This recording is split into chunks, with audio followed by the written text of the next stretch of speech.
Minister Dr. Chitalu Chilufya yesterday disclosed that the country has been hit by a second wave of high cases. And the Ministry of Health has disclosed that 263 COVID-19 cases have been recorded, bringing the country's cumulative total to 20,725 cases. The cases have been recorded in 21 districts, with Lusaka recording the highest number with 151 cases. And the 2 deaths were recorded in Kalumbila and Livingstone, bringing the death toll to 388. United Party for National Development President Hakainde Hichilema has called for an independent commission to be constituted to investigate circumstances that led to the killing of 2 people last week. Speaking during a press briefing this morning, Mr. Hichilema has charged that it is impossible for police to conduct a conclusive investigation on themselves. He further says the only way the truth can be established is through an independent commission. And Mr. Hichilema has noted that dropping for the 2 Deputy Inspector Generals of Police is not enough to reform the police service. He says instead there is need for a complete cleansing of the police service, beginning with the removal of the Inspector General Kakoma Kanganja. Mr. Hichilema says this is the only way to bring about proper reforms in the police service as the country heads towards the 2021 general elections. An independent commission to investigate last week Wednesday was done, communicated to the public via this statement of the 29th of December 20 to remove deputies to the Inspector General of Police in a commission, a serious one this time around. Can't ask the police to investigate themselves, our core police, but the decision makers in the line. They are not. The Inspector General of Police must go because you would have issued instructions. Democratic Party DP President Harry Kalaba has charged that the year ending 2020 has seen Zambia's economy continue dwindling in key sectors. And Mr. Kalaba has alleged that the country is currently experiencing a serious state capture under the PF government. Mr. Kalaba was speaking during an end-of-year briefing held at the party secretariat this morning, where he mentioned various issues of national concern, among them poor leadership, accountability, Zambia's huge burden, depreciation of the kwacha, and the plunder of national resources. The price of the staple food has continued to increase from less than 50 kwacha per 25 kg bag to over 130 kwacha per 25 kg bag of breakfast meal. As at 30th December, which is just yesterday, 2020. In the absence of coherent solution, the people of Zambia will continue to suffer poverty and malnutrition. 56 years after independence, we cannot afford as a nation to fail to feed our people. Today, people are failing to have 2 meals a day and have instead resorted to ration what they eat, and in some instances, parents have to make a decision between giving their children lunch or supper. No parent has to be put in such a desperate situation. Moving on with our news.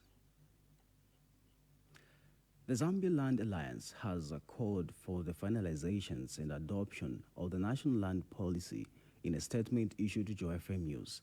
Zambia Land Alliance Executive Director Patrick Musole has noted that the land policy development process has been on the drafting table for the past 18 years and half of the period, which has been under the Patriotic Front leadership. Mr. Musole has charged that this is unacceptable considering the chaos currently ongoing in land administration. He says it is disappointing that the land policy could not be adopted in 2020 as promised by the Minister of Lands. Mr. Musole has since appealed to government to prioritize the land policy so that it is adopted in the first quarter of 2021 as effective and efficient land administration has the potential to to enhance revenue for the country. In view of the progress thus made, ZLA disappointed that the land policy could not be adopted in 2020 as promised by the Minister of Lands. We therefore appeal to government to prioritize the land policy so that it is adopted in the first quarter of 2021. Effective and efficient land administration has the potential to enhance revenue for the country and increase household incomes and improve livelihoods for Zambians. Second, illegalities in land administration by councils. We have received numerous reports of same land having been sold to multiple buyers by chiefs and headmen. This is extremely sad, as they have betrayed the trust of the government and the people. So where do Zambians run to for secure land when both the government agencies and the traditional leaders have sacrificed their integrity in land administration for quick money? This underscores our cry for a comprehensive national land policy to address some of these challenges.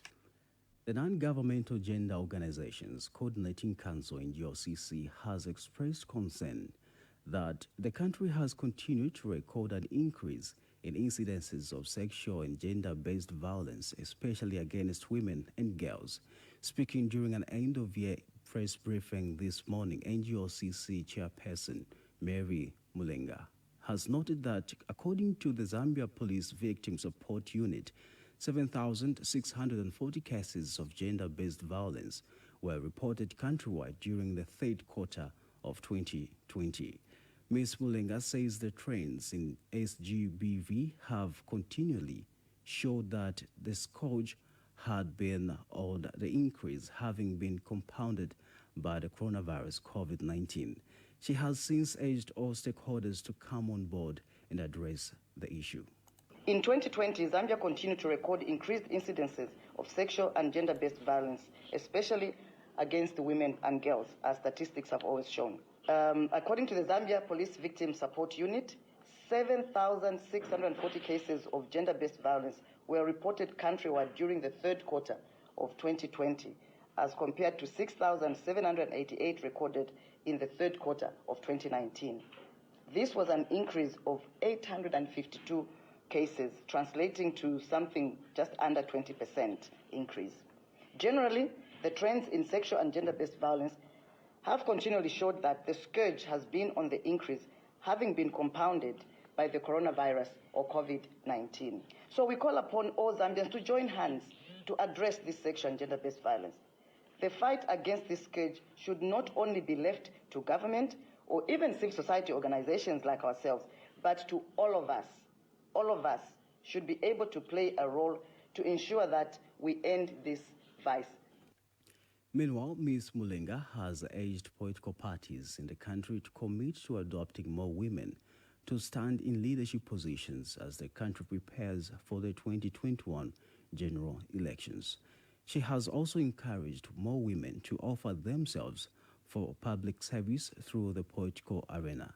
Ms. Mulenga has since advised government to domesticate the various regional and international protocols on gender which government has signed and ratified.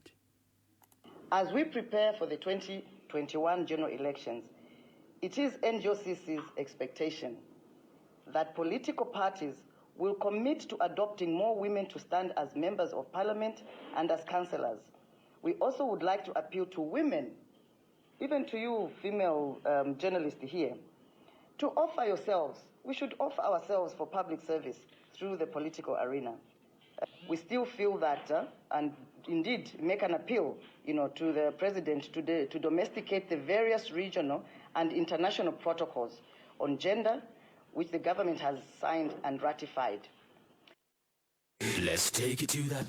Take it to that. Let's take it to that. Take it to the man. Let's take it to that. Take it to that. Let's take it to that. Take it to the man. Let's take it to that. Take it to that. Let's take it to that. Take it to the man. Let's take it to that. Take it to that. Let's take it to that. Take it to the max. Yeah, baby. Apple Max. Cool, real, and natural. A quality product from Californian Beverages. And now, international news. In international news, A bus has been attacked in eastern Syria, killing at least 28 people, reported the soldiers. Syrian state media said the bus was targeted on Wednesday in the Ristiv province, saying it was citizens killed. But other sources, including a monitoring group, said soldiers were on board, giving a higher death toll. There was no immediate claim of responsibility for the attack. The UK-based Syrian Observatory for Human Rights attributed the attack to the Islamic State IS, a jihadist group, saying 37 soldiers died. Citing sources said the attack was a well-planned ambush by Islamic State members targeting 3 buses carrying pro-regime militiamen and soldiers. Other sources cited by Reuters also say the buses carried Syrian state troops. The post-Brexit trade deal between the UK and EU takes effect at 23 hours on a Thursday after it was signed into law. Parliament overwhelmingly backed the agreement in a high-speed process on Wednesday following the two sides reaching agreement on Christmas Eve. It takes the UK out of the EU's single market and customs union but ends the possibility of tariffs on goods.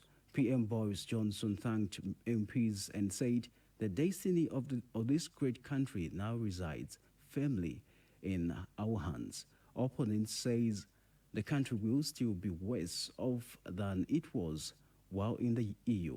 Brexit happened on 31st January, but the UK has continued to follow Brussels' trade rules until now. And now in sports news. Joy FM Sports News.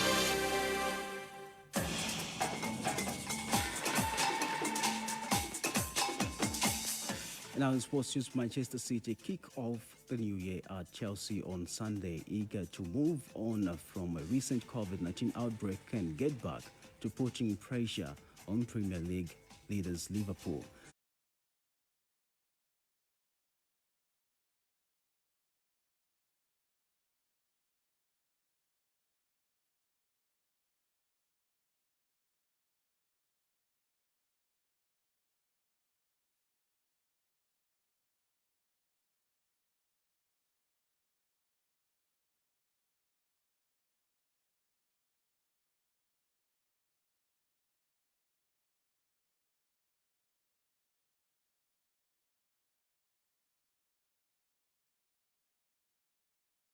The match cast into question when COVID-19 forced City to close facilities and postpone Monday's game at Everton. It's said to go ahead after the visitors returned to training on Wednesday. Surging infections in London and the postponement on Wednesday of Tottenham Hotspur's match at Fulham, Chelsea's West London neighbours raised doubts, but the Premier League is confident fixtures can go ahead. On the pitch, 8th-placed City will be chasing a third successive league win, while Chelsea need to turn around a run of poor form that includes 3 defeats and a draw in their last 5 games. Champions Liverpool, on 33 points from 16 matches, drew 0-0 with Newcastle United on Wednesday and travelled to Southampton on Monday. The points difference between City and Liverpool is 7 points, but City have 2 games in hand. As with the news, a recap of the headlines.